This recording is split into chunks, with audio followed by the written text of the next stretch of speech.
করে জান্নাতে যেতে পারবো?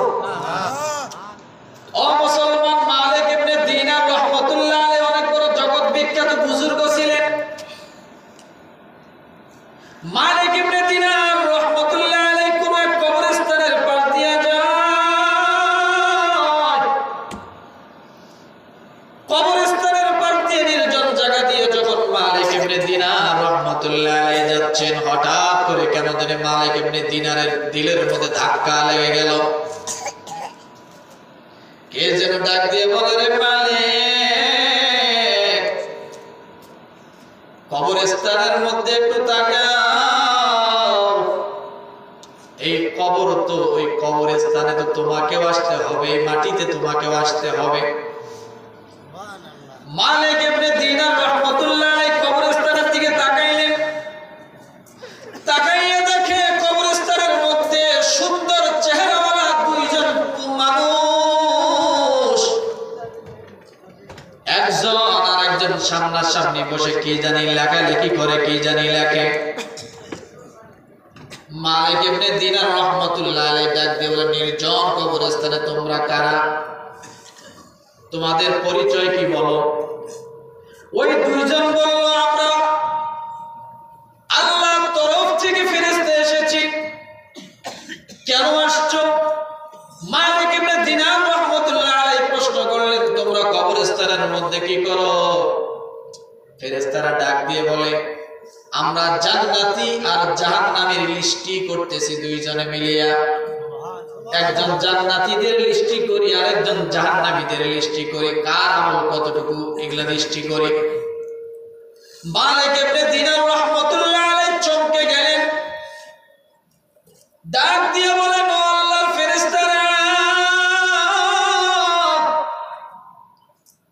যদি তাই হয় তাহলে তোমাদের লিস্টিটা একটু দেখো, জান্নাতের লিস্টি কার কাছে? ডাক দিয়ে জান্নাতি লিস্টি ওয়ালা ফেরেশতা ডাক দিয়ে বলে, আমার কাছে জান্নাতি ওয়ালা লিস্টি, ভালো আমল ওয়ালা লিস্টি আছে। আল্লাহর বান্দা মালিক ইবনে দিনার রাহমাতুল্লাহ আলাইহি চোখের পানি টপ টপ করে ছেড়ে দিয়ে বলছে, দেখো তো আমার নামটা এখানে আছে নাকি? জান্নাতি ওয়ালার লিস্টির মধ্যে আমার নামটা আছে নাকি? অথচ জগৎ বিখ্যাত একজন আল্লাহর ওলি, মুস্তাজাবুদ দাওয়াত, দোয়া যা করে মুখ দিয়ে তাই কবুল হয়।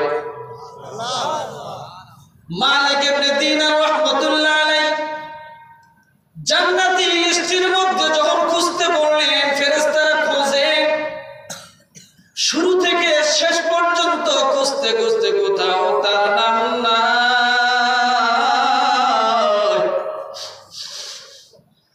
মালিক ইবনে দিনার রাহমাতুল্লাহ আলাইহি চিৎকার দিয়ে বেহুশ হয়ে পড়ে গেছে। জীবনে এত আমল করলাম মালিক,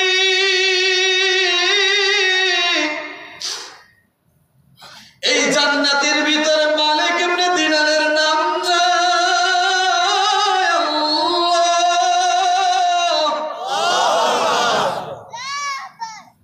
জান্নাতি লিস্টের মধ্যে মালিক ইবনে দিনারের যদি নাম না থাকে, জাহান্নামের মধ্যে হয়তো আছে,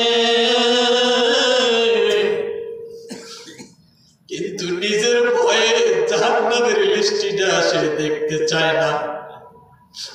কারণ জাহান্নামের লিস্টিটা দেখলে আমার খারাপ লাগবে, কষ্ট লাগবে, কথা ঠিক কিনা? জানে জাহান্নাম কত ভয়ঙ্কর। এই দুনিয়ার জমিনে কবরটা কারোর জন্য জাহান্নামের টুকরা, কারোর জন্য জান্নাতের টুকরা। দুনিয়ার জমিনে আগুনের মধ্যে যদি একটা আঙ্গুল দেই, ওই আঙ্গুলটা সহ্য করা যায় না, এত জ্বলে, এত যন্ত্রণা হয়। কিন্তু মানুষটা যখন মরে যাবে, দাও দাও করে কবরে আগুন, বাঁচানোর মতো, এক বালতি পানি দেওয়ার মতো, উপকার করার মতো কেউ থাকবে না। মালিক ইবনে দিনার রাহমাতুল্লাহ আলাইহি সঙ্গে সঙ্গে কাশফ খুলে গেল, তাকে একটা কবরে আগুন দাও দাও করে জ্বলে। চিৎকার দিয়ে বেহুশ হয়ে জমিনের মধ্যে পড়ে যায়। মালিক ইবনে দিনার রাহমাতুল্লাহ আলাইহি আবার সজাগ হয়ে ফেরেশতারা হাত ধরে ডাক দিয়ে বলে, ভাই ফেরেশতা,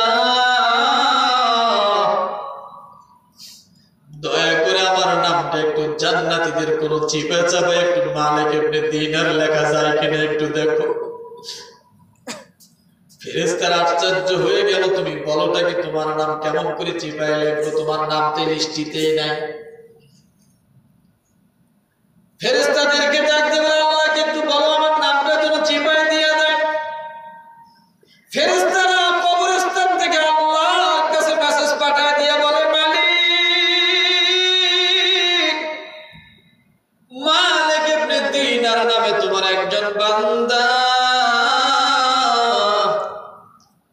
জাহান্নামের ভয়ে কান্না করে বেহুশ হয়ে যায়, জান্নাতের মধ্যে লিস্টিতে তার নাম নাই। আল্লাহ তার নামটা জান্নাতি লিস্টির একটা কিনারের মধ্যে লিখতে কয়, একটু চিপে চাপায় লিখতে কয়। আল্লাহ ডাক দিয়ে বলে, ফেরেশতারা মালিক ইবনে দিনারকে জানায় দাও ওই জান্নাতি লিস্টের মধ্যে মালিক ইবনে দিনারের নাম উঠবে না। এই কথা যখন বলছে, মালিক ইবনে দিনার আবার বেহুশে জমিনের মধ্যে কাটা কবুতরের মতো ছটফট শুরু করে দিল। খাওয়া দাওয়া বন্ধ করে দিল, সব কিছু বন্ধ হয়ে গেল। মালিক ইবনে দিনার কোন রকম উজু করিয়া ওই মসজিদের ভিতরে ঢুকিয়া সেজদায় পরে হাওয়া করে কান্দে আর ডাক দিয়ে বলে, রে মালিক, তোমার তরফ থেকে যতক্ষণ পর্যন্ত মাফের ঘোষণা না আসবে, জান্নাতি লিস্টিতে আমার নাম যতক্ষণ পর্যন্ত না আসবে, মালিক ইবনে দিনার মাথা উঠাবো না। একদিন কান্দে, 2 দিন কান্দে, খাওয়া দাওয়া সব বন্ধ হয়ে গেছে। মালিক ইবনে দিনার দুর্বল হয়ে জমিনের মধ্যে লুটিয়ে পড়ে।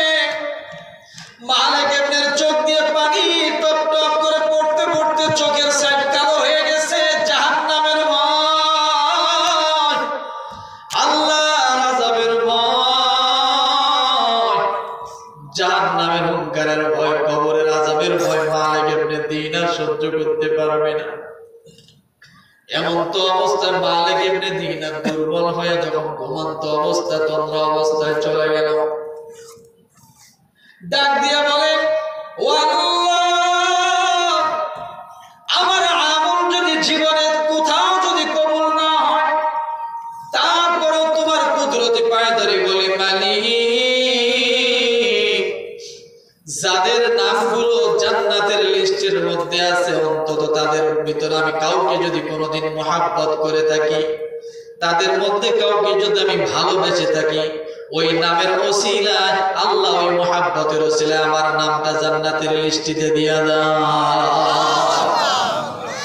বুঝেছি আমার আমল কবুল হবে না তোমার দরবারে, বুঝেছি আমার হজ তোমার দরবারে কবুল হবে না।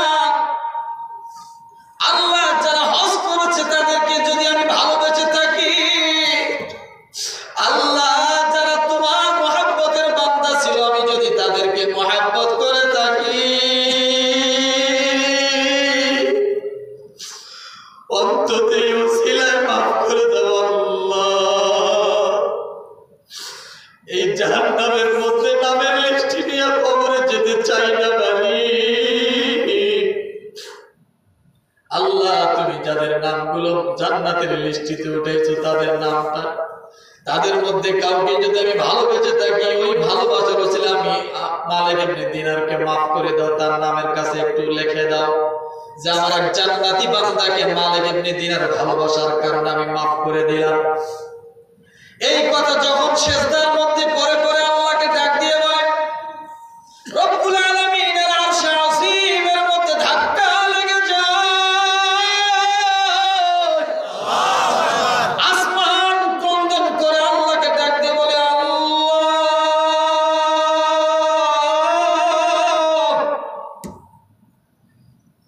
আল্লাহর আরশে কুরসি যে ফেরেশতারা ধরে আছে, আল্লাযীনা ইয়াহমিলুনাল আরশা ওয়া মান হাওলাহু ইউসাব্বিহুনা বিহামদি রাব্বিহিম ওয়া ইস্তাগফিরুনা লিমান ফিল আরদ। আল্লাহর আরশে কুরসি যে সমস্ত ফেরেশতারা কাঁধের মধ্যে নিয়ে আছে, কাঁধের মধ্যে নিয়ে আছে, ওই সমস্ত ফেরেশতারা আল্লাহকে ডাক দিয়ে বলে, আল্লাহ, মালিক ইবনে দিনারের চোখের পানি আর সহ্য হয় না, আল্লাহ, জমিন মালিক ইবনে দিনারের চোখের পানি দ্বারা কাঁপানো শুরু হয়ে গেছে। মালিক ইবনে দিনারের শব্দের বাতাসের দ্বারা আসমানে ধাক্কা লেগে গেছে। আয় আল্লাহ, আমার সকল ফেরেশতারা মালিক ইবনে দিনারের জন্য সুপারিশ করে তাকে মাফ করে দেন। আল্লাহ, তার যে আমলটা আপনার কাছে কবুল হয়, আমলটা আপনি কবুল করে নিয়ে মাফ করে দেন। আল্লাহ ডাক দিয়ে বলো, ও ফেরেশতারা তোমরা যাও, মালিক ইবনে দিনারকে ডাক দিয়ে বলো, মালিক ইবনে দিনার কেন খাওয়া ছেড়ে দিয়েছে? মালিক ইবনে দিনারের কাছে যখন ফেরেশতারা আসলো, আসার পরে ডাক দিয়ে বলো, মালিক খাওয়া ছেড়ে দিয়েছো, বাড়িঘর সব ছেড়ে দিয়েছো, জমিন ছেড়ে দিয়েছো, আল্লাহর মসজিদের মধ্যে বসে বসে শুয়ে শুয়ে মসজিদের মধ্যে সিজদায় পড়ে কাঁদছো।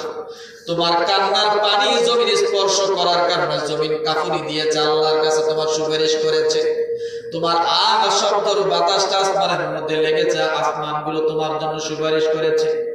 আল্লাহ পাক রব্বুল আলামিন এই মুহূর্তে পাঠিয়েছে, ডাক দিয়ে বলেন, ও মালিক, ওই দুনিয়ার জমিনে ফেরেশতাদের লিস্টিতে জান্নাতের খাতায় তোমার নাম নাই।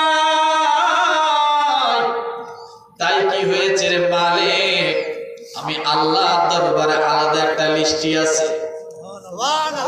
আরো জোরে বলেন, আমি আল্লাহর দরবারে আমার বন্ধুদের আলাদা লিস্টি করে রেখে দিয়েছি। ও মালিক, শুনে রাখো, আল্লাহ ওয়ালাদেরকে মহব্বত করার কারণে, আলেম ওলামাদেরকে মহব্বত করার কারণে, ইসলামিক মাইন্ডের লোকদেরকে মহব্বত করার কারণে, ইসলামী আন্দোলন যারা করে, দেশে যারা ইসলামী আইন শাসন করতে চায়, তাদেরকে যারা ভোট দেয়, তাদেরকে যারা ভালোবাসে, ও মালিক তুমি শুনে রাখো, একজন আমার জান্নাতি মানুষ, আল্লাহ ওয়ালা মানুষকে ভালোবাসার কারণে আমি আল্লাহ ওই আল্লাহ ওয়ালার নামের সঙ্গে স্পেশাল খাতা আমি আল্লাহ তোমার নাম লিপিবদ্ধ করে দিয়েছি।